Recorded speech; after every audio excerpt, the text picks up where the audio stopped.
Assalamualaikum warahmatullahi wabarakatuh. Kembali lagi, Bang Pet akan menceritakan sedikit sejarah kelam tentang bangsa ini. Pada saat-saat terakhir pemerintahan Soeharto, terjadi sebuah kerusuhan besar yang terjadi pada tahun 1998 yang sering disebut dengan kerusuhan Mei tahun 98. Kerusuhan Mei 1998 merupakan kerusuhan rasial terhadap etnis Tionghoa yang terjadi di Indonesia pada 13 Mei hingga 15 Mei tahun 98, khususnya di ibu kota Jakarta, namun juga terjadi di beberapa daerah lain.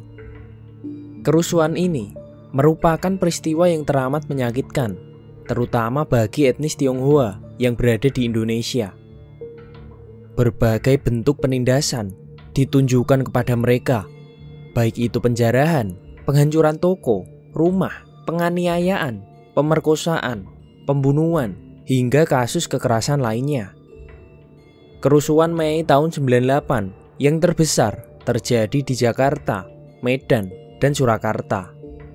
Kerusuhan ini dilatar belakangi oleh keruntuhan ekonomi krisis finansial Asia pada tahun 97, juga karena adanya kritik terhadap pemerintahan Orde Baru yang saat itu dipimpin oleh Presiden Soeharto dan juga dipicu oleh tragedi Trisakti yang hingga sampai saat ini masih dikenang, yang kala itu mengakibatkan 4 mahasiswa Universitas Trisakti terbunuh pada unjuk rasa 12 Mei tahun 98. Selain itu, kerusuhan ini juga menimbulkan tindak penindasan terhadap etnis Tionghoa. Untuk mengetahui kelanjutannya, simak video ini dan selamat datang di channel Bang Pet Illustration.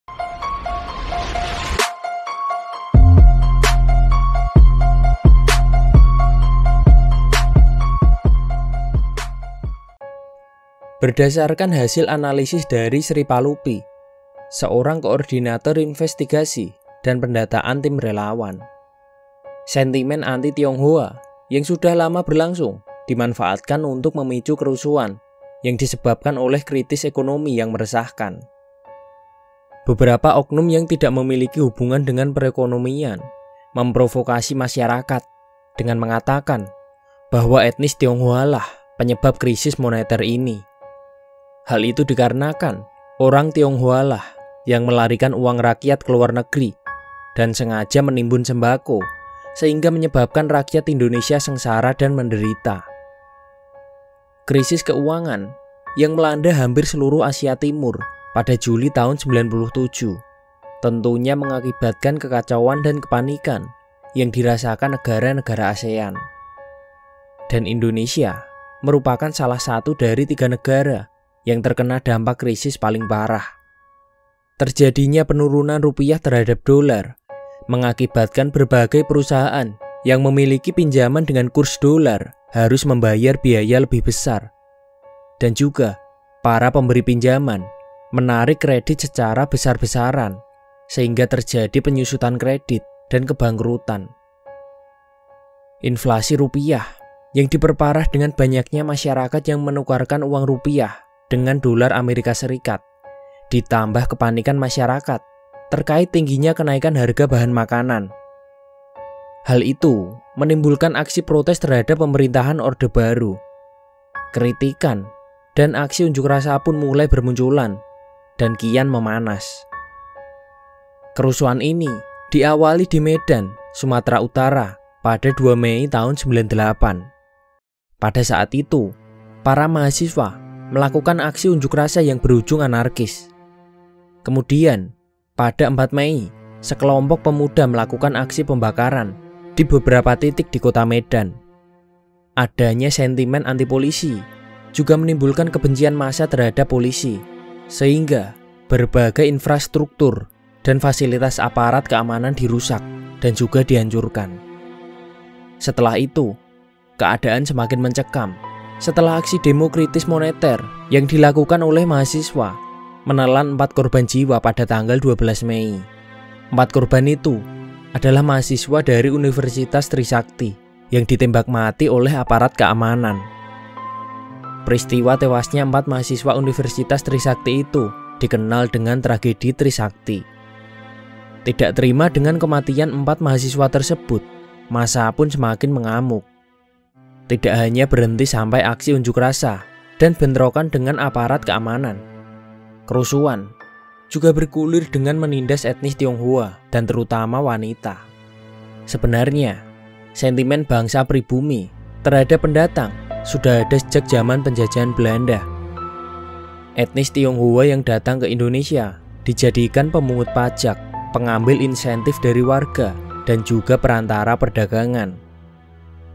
Hal ini tentu saja menimbulkan stigmatisasi dan sentimen negatif bangsa Indonesia terhadap etnis Tionghoa yang dianggap melakukan penindasan dan pengambil alih kekuasaan di Indonesia, serta berkembangnya isu anti-Tionghoa yang dikenal licik dalam masalah finansial. Ditambah lagi, etnis Tionghoa, jika dilihat secara ekonomi, berada dalam posisi yang stabil dan juga strategis, serta lebih sukses dari kaum pribumi, sehingga menjadikannya dislike minority atau kaum minoritas yang tidak disukai dan kelompok yang disisihkan. Selain itu, rasa benci dan curiga mulai bergulir terkait etnis Tionghoa yang diduga bagian dari rezim komunis dan bertentangan dengan kepercayaan yang dianut oleh mayoritas bangsa Indonesia. Penindasan yang dilakukan kepada etnis Tionghoa sungguh memilukan, di mana toko-toko dan rumah mereka dijarah, dibakar dan juga dihancurkan.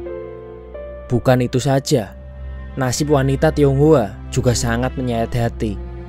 Mereka menjadi korban pemerkosaan, pelecehan, penganiayaan, dan juga pembunuhan. Para perusuh menargetkan wanita sebagai sasaran utama dikarenakan wanita Tionghoa adalah target yang lemah dan tidak bisa melawan. Berdasarkan hasil analisis Ita F. Nadia, seorang aktivis tim relawan, alasan wanita Tionghoa dikatakan triple minority sehingga dijadikan target amukan massa adalah karena wanita Tionghoa bisa dikatakan lemah dan juga berasal dari etnis Tionghoa itu sendiri, yang mana itu adalah etnis minoritas yang dibenci. Dan terakhir, beragama non-muslim sehingga mereka paling tepat dijadikan target dalam kerusuhan berbasis politik karena mereka pasti akan sulit membela diri. Kekerasan yang dilakukan oleh perusuh terhadap wanita Tionghoa dilakukan secara berkelompok, di mana korban dilecehkan oleh beberapa orang sekaligus dalam waktu yang bersamaan.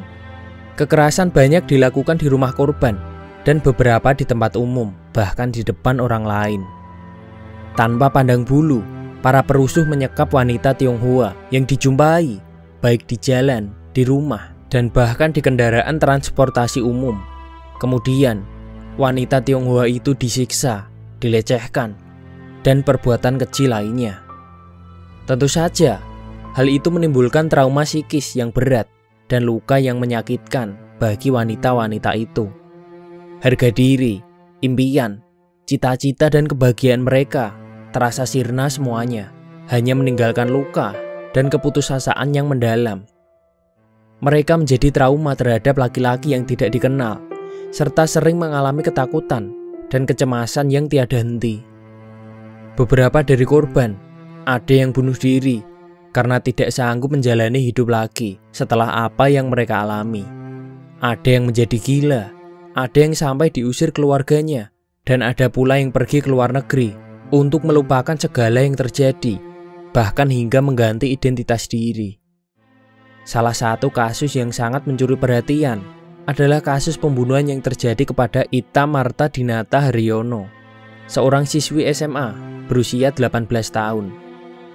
Ia ditemukan mati dibunuh oleh Suryadi alias Otong alias Bram pada 9 Oktober tahun 98 di kamarnya di Jakarta Pusat.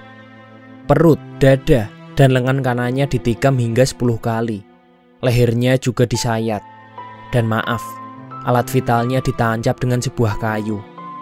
Hal ini terjadi hanya 3 hari setelah tim relawan untuk kemanusiaan dan beberapa organisasi hak asasi manusia mengadakan konferensi pers yang menjelaskan bahwa beberapa orang dari anggota tim ini telah menerima surat ancaman akan dibunuh apabila mereka tidak segera menghentikan bantuan terhadap investigasi internasional atas kejahatan yang terjadi dalam kerusuhan Mei tahun 98.